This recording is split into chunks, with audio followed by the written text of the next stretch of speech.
जय हिंद साथियों। स्वागत है आप सभी का शाइन वाईटी क्लासेस में।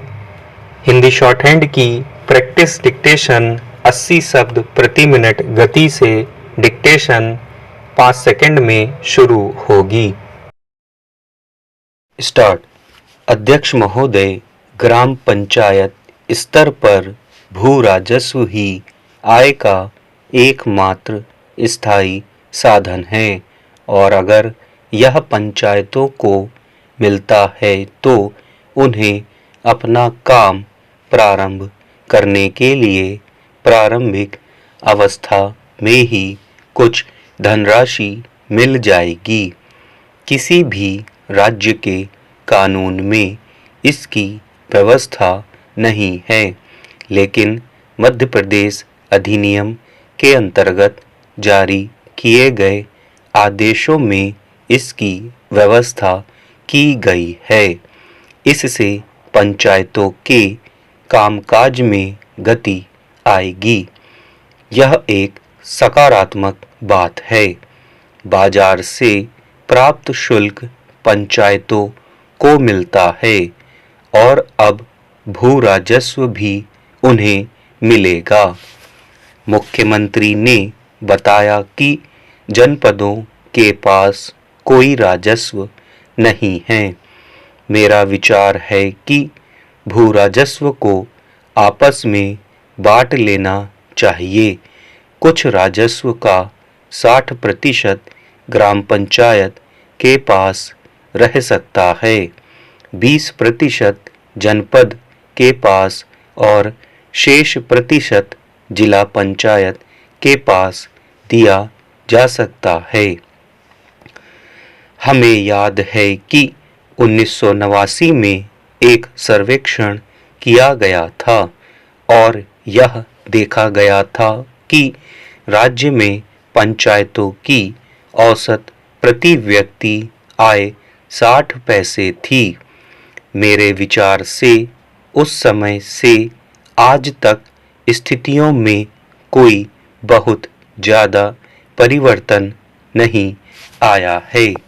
60 पैसे की प्रति व्यक्ति आय से किसी पंचायत को नहीं चलाया जा सकता।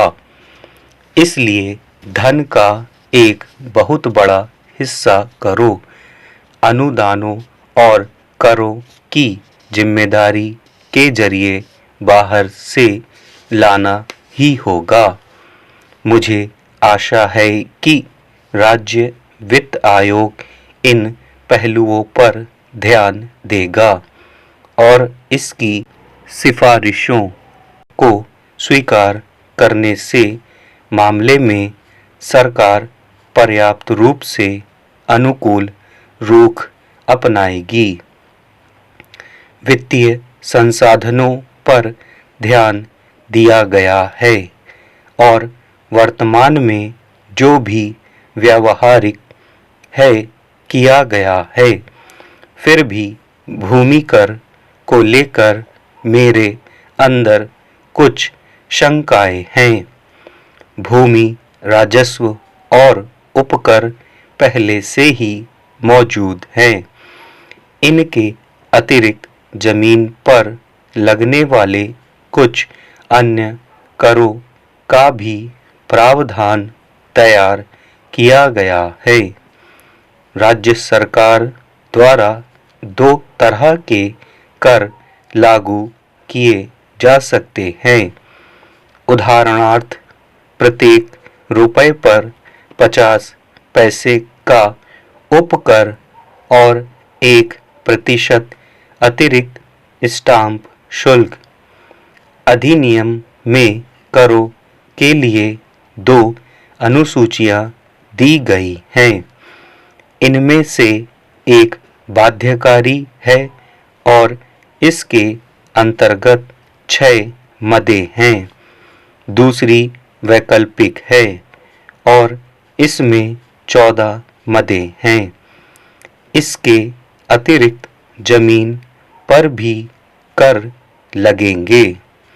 यह देखना आवश्यक ही नहीं, अनिवार्य होगा कि कर के बोझ को संबद्ध भूमि झेल सकती है या नहीं। सभापति जी, भारत के अग्रणी मनीषियों ने राष्ट्र के विकास के लिए युवा शक्ति का उपयोग करने के प्रयास किए हैं और इनमें महात्मा गांधी और रविंद्रनाथ टैगोर के नाम उल्लेखनीय हैं।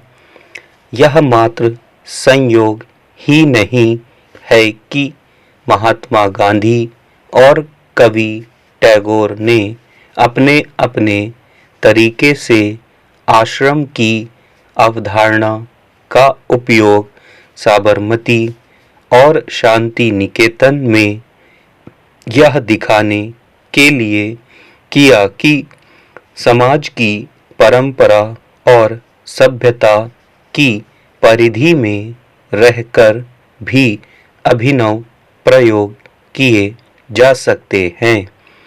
मैं विशेष रूप से कवि के उस शैक्षिक दर्शन और शिक्षा पद्धति में उन प्रयोगों की ओर ध्यान आकर्षित करना चाहूँगा जिनके माध्यम से उन्होंने सामाजिक और राष्ट्रीय महत्व की समस्याओं के निराकरण का प्रयास किया।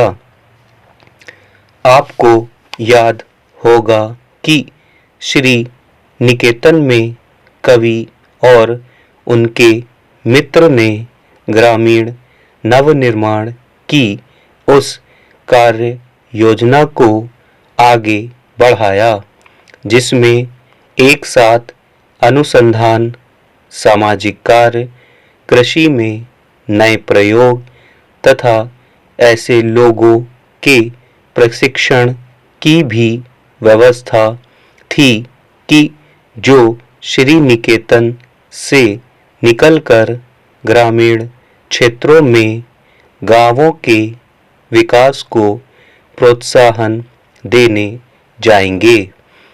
गांधी जी ने साबरमती आश्रम को आधार बनाकर ग्रामीण उद्योगों, विशेषकर खादी, कातने और बुनने के पुनरुत्थान के लिए जो कार्य योजना बनाई थी वह भी बहुत कुछ इस योजना से मिलती जुलती ही थी।